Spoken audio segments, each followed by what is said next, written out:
महात्मा उपासक डॉक्टर सोहनराज तातेड़ पुनरुत्थान और आत्मविज्ञान के बाद अब ला रहे हैं सनातन सत्य, जैसी दृष्टि वैसी सृष्टि, कुदरत कुदरती रचना। भाई और बहनों, मातृशक्ति को नमन। स्टूडियो में आपका हार्दिक स्वागत, अभिनंदन है, सत्कार है। सनातन सत्य ये दृष्टि विज्ञान है।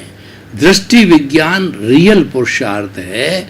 ये आपको अपने अस्तित्व के बारे में बताता है, अपने अस्तित्व की जानकारी कराता है, अपने अस्तित्व तक आपको पहुंचाता है और उसके साथ साथ में आपको सनातन सत्य देता है, कुदरत का कानून देता है और कुदरत कुदरती रचना के बारे में बताता है और आपको यूनिवर्सल ट्रुथ, सार्वभौम सत्य मिलता है।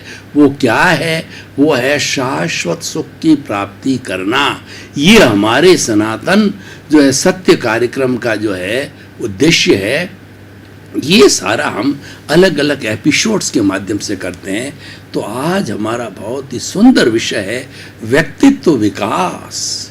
इसको पर्सनालिटी डेवलपमेंट कहते हैं। इस दुनिया का हर एक चिंतक व्यक्ति ये चाहता है कि मैं दुनिया का नंबर 1 व्यक्ति बनूं, मैं अच्छा से अच्छा व्यक्ति बनूं।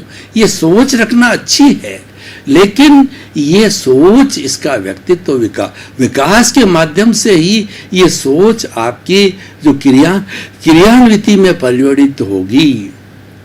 और आज पर्सनालिटी डेवलपमेंट पर बहुत सी बड़ी ट्रेनिंग दी जाती है। बहुत सी संस्थाएं इस पर बड़े बड़े जो है आलेख लिखवाती है और बड़े बड़े प्रवचन देती है, बड़े बड़े प्रयोग करवाती है और व्यक्ति के अंदर पर्सनालिटी डेवलपमेंट के गुणों का प्रत्यारोपण करती है।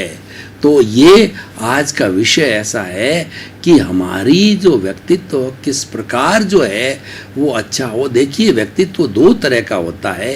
एक तो बाह्य व्यक्तित्व, पर्सनालिटी, बॉडी लैंग्वेज, और व्यक्ति का पहनावा, जिसको पहनावा के लिए कहा गया है कि एप्रन शोज द मैन, कि जो व्यक्ति की जो ड्रेस है, वेशभूषा है, वह भी व्यक्ति विकास में सहायक होती है और वह व्यक्ति को जो है प्रदर्शित करती है। उसकी ड्रेस, पहनावा वो भी अच्छा होना चाहिए।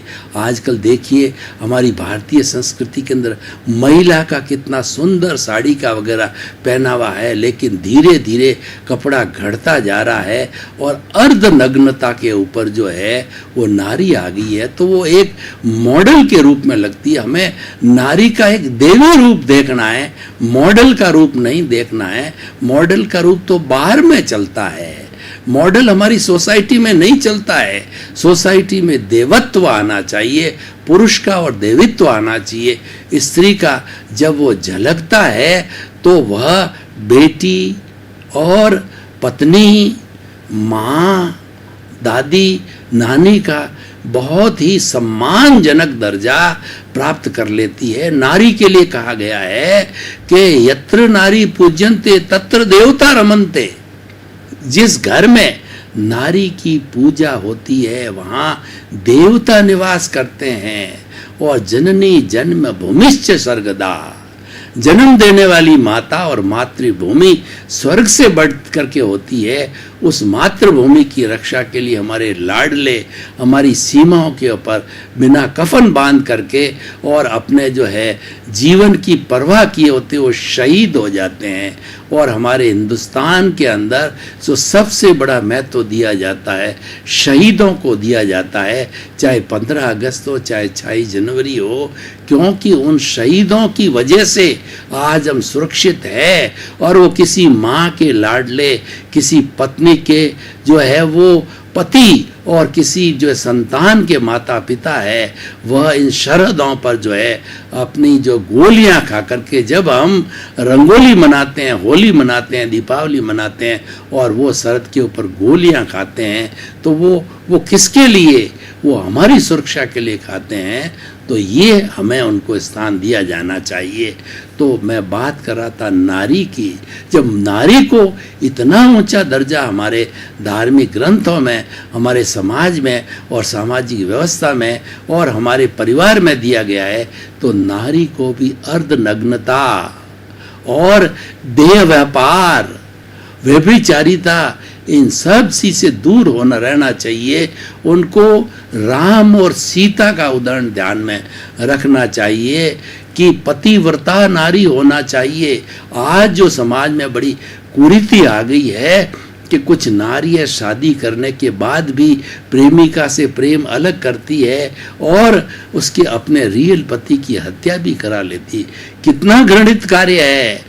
और जो है पति भी जो है कई बार जो है वो अपनी नारी को बराबर स्थान नहीं देता है।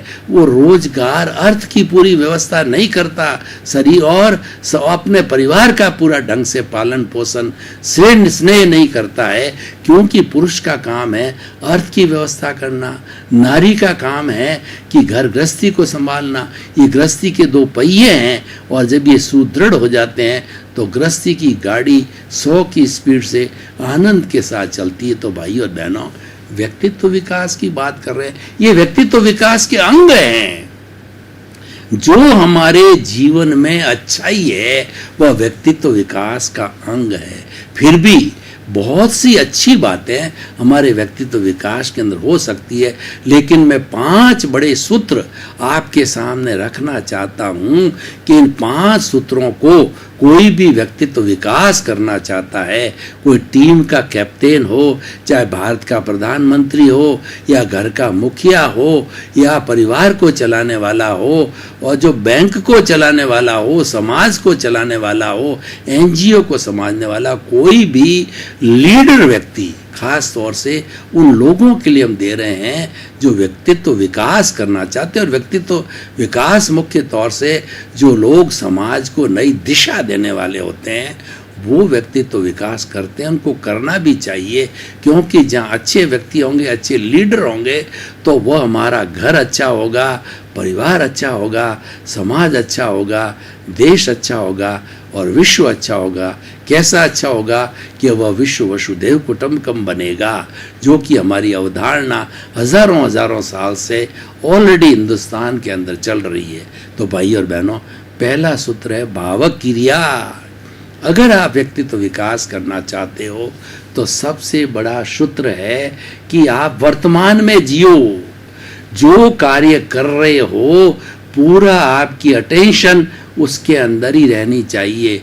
पढ़ाई के समय पढ़ाई, खेलने के समय में ध्यान खेलने में, गृहिणी भोजन पका रही है तो ध्यान भोजन में होना चाहिए। स्टूडेंट पढ़ाई कर रहे हैं तो सारी कंसंट्रेशन पढ़ाई में होनी चाहिए। संगीतकार गीत गा रहा है तो पूरी अटेंशन उसमें रहनी चाहिए।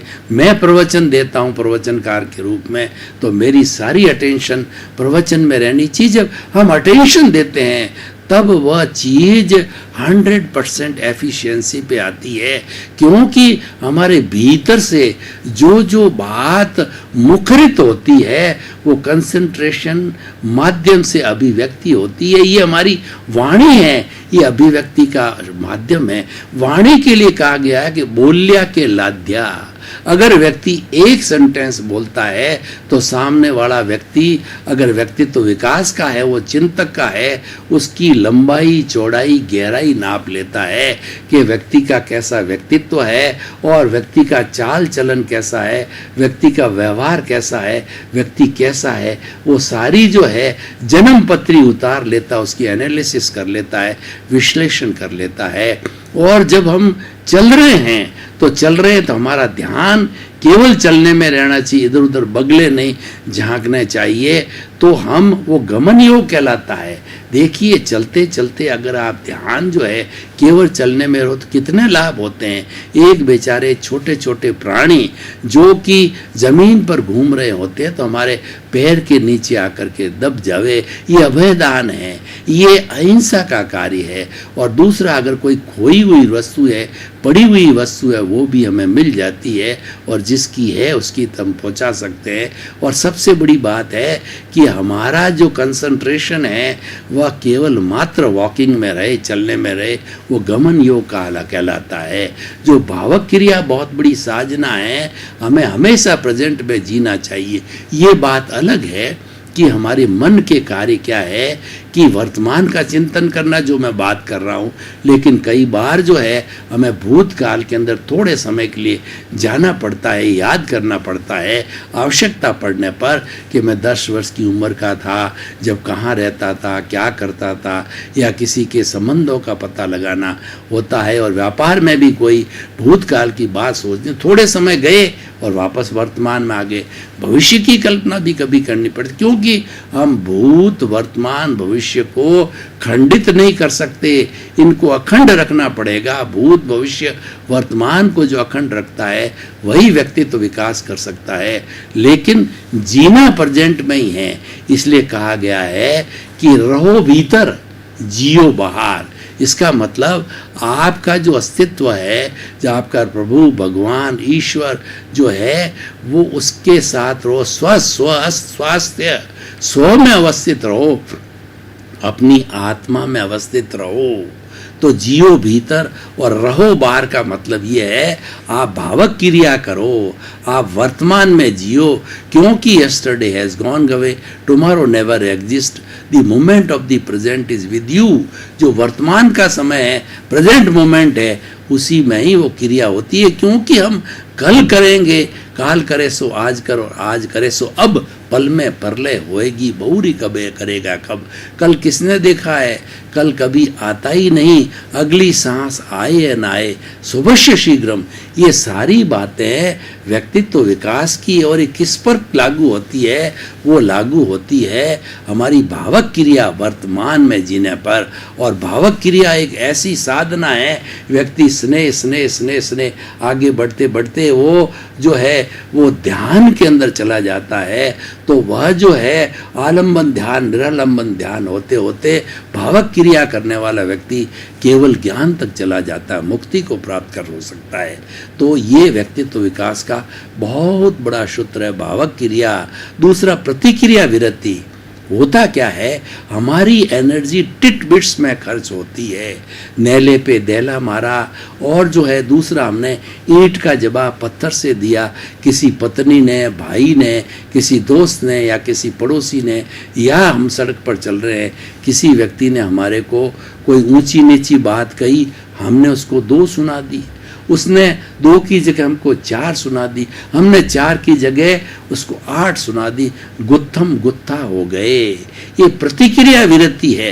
कोई भी व्यक्ति आपको किसी तरह की बात कहे, आप मौन रहो, आप जो उपेक्षा के भाव रहो, आप मध्यस्थ भाव रहो, उस वक्त उसके सामने नहीं बोलना है, क्योंकि वो जो कह रहा है वो क्रोध के वशीभूत होके कह रहा है, उसमें चंडाल आ गया है, उसको सुधार करना है, अपनी बात का प्रतिकार करना है। तो जब उसका चंडाल ठंडा हो जाए, जब उसका क्रोध ठंडा हो जाए, तब उसको समझा सकते हो भैया ये नहीं, बात ऐसे है, तो अपनी गलती स्वीकार करेगा। तो इस तरीके से प्रतिक्रिया विरति, हमें प्रतिक्रिया नहीं करनी है, हमें उस वक्त में साइलेंट रहना है, हमें उस वक्त के अंदर मौन रहना है। और कोई अति आवश्यक की चीज़ हो कि ऐसी चीज़ हो उसका तुरंत जवाब देना जरूरी है, तो हमें जो अगले वाला क्रोध के वशीभूत है, हम जो है प्रेम के वशीभूत होके, शांति के वशीभूत होकर के हम जो उसको मृदुता के अंदर जवाब देवें, तो वो उसको क्रोध जो है आगे नहीं बढ़ेगा, अगर आवश्यक हो तो, नहीं तो उस वक्त में साइलेंट रहना चाहिए। ये प्रतिक्रिया विरति, ये सारे झगड़े, ये हमारी पुलिस कार्रवाई, ये कोर्ट कार्रवाई जितने भी है, सब प्रतिक्रिया के माध्यम से होती है। घर टूटते हैं प्रतिक्रिया के माध्यम से, डाइवोर्स होते हैं प्रतिक्रिया के माध्यम से होते हैं, माँ बाप के अंदर और बच्चों का झगड़ा होता है वो प्रतिक्रिया के माध्यम से, क्योंकि संपत्ति के बंटवारा अपनी जगह पे है। और वो अगर साइलेंटली होता है तो वो हो जाना चाहिए, उसके अंदर भी क्या बैठ के बात करनी पड़ेगी, इंटरेक्शन करना पड़ेगा। मात्र प्रतिक्रिया करने से कोई सॉल्यूशन नहीं निकलना है, गुत्थी उलझती जाएगी। जिस तरीके से धागा है उसको उलझाते रहोगे तो उलझता जाएगा, गांठें पड़ जाएगी। आप उसको सुलझा भी सकते हो, उसका एक किनारा पकड़ा और उसके बाद के अंदर उसको गोल गोल लकड़ी पे करते रहो तो धागा सुलझ जाएगा। और आपने एक से दूसरे उसको सुलझाया नहीं तो उलझता जाएगा। प्रतिक्रिया विरति। तीसरा मैत्री। भगवान महावीर ने कहा अपना सच में सो जा, मैथिंग भूयसु कप्पये। तुम स्वयं सत्य खोजो। तुम मेरे को, महावीर को जानने मानने से कुछ नहीं होगा। जो रास्ता मैंने अख्तियार किया है, जो मैंने ज्ञाता दृष्टा का रास्ता, अकर्ता का जो रास्ता अख्तियार किया है कि no ownership, no doership, no blame, no claim का रास्ता मैंने जो 12.5 वर्ष तक साधना की है, मैंने जो भावक क्रिया की साधना की है, प्रतिक्रिया विरति की साधना की है, मैत्री की साधना की है, वह तुम भी करो। कैसे करना कि मैथिंग भूयसु कप्पये, यानी हर प्राणी को मित्रवत समझो। आप हर वक्त ये चिंतन करो कि जो खामे मी सब्ब जीवे, सब्बे जीवा खमंतु में, मिट्टी में सब्ब भूयसु वेरंग मज्जन केरनई। इस 84 लाख जीवा योनि के प्राणियों को मैं क्षमा करता हूँ, वे मुझे क्षमा करे। मेरी सबसे मित्रता है, मेरा इस दुनिया के अंदर कोई भी शत्रु नहीं है, मेरा किसी से शत्रुता का भाव नहीं। ये मैत्री का भाव है।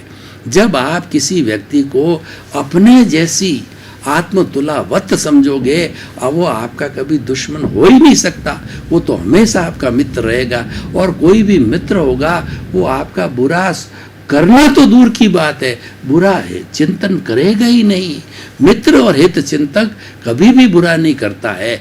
बुरा तो कब करता है, हम किसी में शत्रुता का भाव रखते हैं, हम नेगेटिव थॉट्स के कारण किसी को दोष देखते हैं, किसी को शत्रु मानते हैं, तब वो भाव भी उसके अंदर क्रिएट हो सकता है। भावों का जगत का बड़ा संसार है कि जैसा आप किसी के प्रति भाव करते हो, वह जो है ऑटोमेटिकली उसके पास में चला जाता है। ये भावों का जगत है, ये आत्मा का अव्ययवाद जो आत्माएं होती उनका सिस्टम है। इसीलिए हमें हर एक के साथ में मैत्री करनी चाहिए। मैत्री में नुकसान क्या है?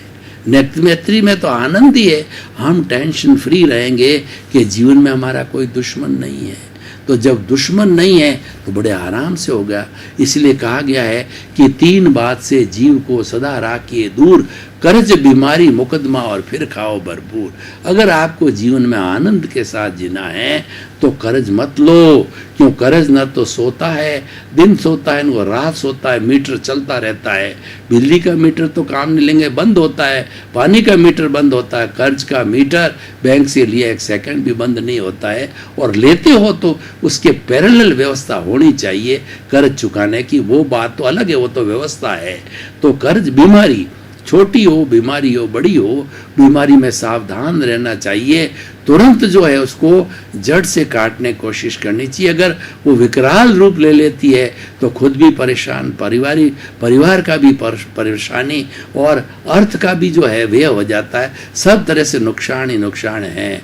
तो कर्ज, बीमारी और मुकदमा तो आप जानते हो कि जो है दादा करता है और पोता लड़ता रहता है, क्योंकि ये कोर्ट की तो हिंदुस्तान में प्रक्रिया का तो भगवान ही मालिक है। इसलिए 3 कोर्ट से हमेशा दूर रहो। सफ़ेद कोर्ट का मतलब हो गया डॉक्टर। आप prevention is better than cure, शुरू से आप अपने डॉक्टर बनो। आपका दूसरा कोर्ट आपका डॉक्टर क्यों बनता है? वो भीतर जो है आप अपने डॉक्टर हो। भीतर का जो है वो आपका जो अवचेतन मन बता देता है कि बीमारी खड़ी हो गई, इसका तुरंत इलाज करो। उसके देशी नुस्खे बहुत है, आप अपने स्तर पे भी कर सकते हो, मजबूरी में जाना भी पड़ सकता है। और दूसरा मिटिया कोर्ट है, पुलिस कार्रवाई से दूर रहो। झगड़ा टंटा हो गया तो वहीं क्षमा याचना करो, जो कुछ भी लेना देना वहीं करके सल्टा दो। और जब वहीं सल्टा देंगे तो काले कोर्ट का काम भी नहीं पड़ेगा, क्योंकि काले कोर्ट तो क्या है कि लड़ाते रहते हैं, अपना उल्लू सीधा करते रहते हैं, अपनी फीस करते रहते हैं, क्योंकि उसके भरोसे ही जो है उनका गृहस्थी चलती है, उनका काम चलता है, उनका रोजगार चलता है, उनका धंधा चलता है। और लास्ट में 10 साल 20 साल 30 साल के बाद में दोनों पक्ष के जो है वकील मिल करके कह देते अब समझौता कर लो, और जज भी कहता है समझौता कर लो। तो 30 वर्ष के अंदर इतना सारा किया, तो समझौता फर्स्ट स्ट्रोक पहले ही दिन कर लेना चाहिए था। तो भाई और बहनों, जो है भावक क्रिया, प्रतिक्रिया विरति, मैत्री, मित भाषण, व्यक्ति को बहुत थोड़ा बोलना चाहिए, सुनना ज्यादा चाहिए। देखिए ये कान तो 2 है, बोलने का मुंह 1 है। भगवान ने बड़ा न्याय किया है कि कम बोलो, सुनो ज्यादा। तो इसीलिए जब हम कम बोलेंगे तो क्या होगा, भावक क्रिया प्रतिक्रिया वृत्ति मैत्री मित भाषण, मतलब थोड़ा बोलना, मीठा बोलना, हितकारी बोलना और तंतीली भाषा, टॉन्टिंग भाषा नहीं बोलनी, किसी को दुख पहुंचे वैसा भाषा नहीं बोलना। ऐसी बानी बोलिए मन का आपा खोए और औरन को शीतल करे आपो शीतल हो। ऐसा मीठा बोलो कि ये वाणी प्रभु ने इसलिए दिया, मुंह इसलिए दिया है कि आप स्वयं जो है वह ठंडे हो जाओ, आनंदित हो जाओ और सामने वाला भी देखे कितना बढ़िया आदमी है, थोड़ा और बोले तो अच्छा है, थोड़ा और बोले, वो आपकी गर्ज करेंगे कि साहब थोड़ा और बताइए, आप बहुत अच्छा बोलते हो, बड़ा अच्छा समझाते हो, आप पॉजिटिव थॉट वाले व्यक्ति हो, हम नेगेटिव थॉट वाले, आप पॉजिटिव बताओगे तो हमारी नेगेटिविटी खत्म हो जाएगी। तो ये मित भाषण, यद्यपि सत्यम लोक विरुद्धम ना चरणीयम, कि ऐसी भाषा नहीं बोलना कि लोक विरुद्ध हो जावे, किसी बेचारे को फांसी लग जावे, किसी बेचारे को जेल हो जावे, किसी बेचारे को जो है अहित बड़ा हो जावे। आपको ध्यान होगा ऐसी सीक्रेट बात वह बोलनी नहीं, बिल्कुल नहीं बोलनी। साइलेंट रहना सबसे बड़ा है और बहुत ही ज़्यादा जरूरी हो कि हाँ बोले बिना तो किसी का अहित हो जाएगा, तो अवश्य बोलना चाहिए, वो भी छोटे कम शब्दों में। गागर में सागर भरो और सत्यता को स्पष्ट करो। तो भावक क्रिया प्रतिक्रिया वृत्ति मैत्री मित भाषण और मिताहार, जो भोजन है वो हित मित रित लेना चाहिए। जैसा अन्न वैसा मन, हमारे शास्त्र बताते हैं कि अन्नमय कोश, और दूसरा जो है हमारा प्राणमय कोश, तीसरा जो है विज्ञानमय कोश और चौथा आनंदमय कोश। तो ये 5 तरह के कोश बताए गए हैं। ये पहला सबसे बड़ा कोश है, अन्नमय कोश है, ये भोजन से जुड़ा हुआ है। भोजन हित मित और रित लेना चाहिए, क्योंकि हमारे शरीर की सारी विटालिटी होती है वो भोजन, पानी और अग्नि मतलब सूर्य का ताप और प्राणवायु ऑक्सीजन से बनती है। भोजन का बहुत बड़ा रोल होता है, हम कैसा भोजन लेते हैं। हमें शाकाहारी भोजन लेना चाहिए मांसाहारी भोजन से, क्योंकि वह जानवर को मार के खाया हुआ भोजन है। तो हमारे विचार भी जो है वाइल्ड, हमारे थॉट्स हो जाएंगे, क्योंकि वो वाइल्ड थॉट्स का मतलब होता नेगेटिव थॉट्स हो जाएंगे। भाई और बहनों, आपका बहुत बहुत धन्यवाद। आप हमारा सनातन सत्य कार्यक्रम देखते रहिए। ये कार्यक्रम आपको मंजिल तक ले जाएगा, आपके अस्तित्व की पहचान कराएगा, आपको शाश्वत सुख देगा, ब्लिस देगा, क्योंकि हम आपको इन कार्यक्रम के माध्यम से आपको जो है वो रियल ट्रुथ बताते हैं, यूनिवर्सल लॉ बताते हैं। हम आपको जो है लॉ ऑफ द नेचर बताते हैं, कुदरत की रचना और कुदरत का कानून, लॉ ऑफ नेचर बताया जाता है, जो कि परमानेंट होता है। तो इसीलिए भाई और बहनों, इसी क्रम में आपका जीवन आनंदमय और मंगलमय हो। महात्मा उपासक डॉक्टर सोहनराज तातेड़ पुनरुत्थान और आत्मविज्ञान के बाद अब ला रहे हैं सनातन सत्य, जैसी दृष्टि वैसी सृष्टि, कुदरत कुदरती रचना